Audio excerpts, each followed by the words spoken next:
Happy New Year, everyone! Magandang pasok ng 2024 and this is ang pasabog for 2024, guys. Kasi ang ganda ng project na bubuksan dito sa Dasmariñas, Cavite, specifically located in Barangay Langkaan 1.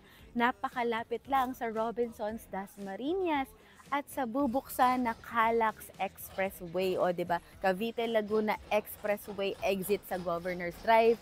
Napakalapit going to Manila at ito ang model house na ipapatayo doon, guys. Okay? Ang ganda, guys, kasi it's a single attached house. 58 square meter ang lote ninyo. Ganito po ang exactly itatayo sa Dasmariñas. And through Pag-ibig financing ito for only 12,000 monthly down payment. O diba, ang mura for a Dasmariñas project. Excited ka na makita. Tara, tingnan natin. Alright, so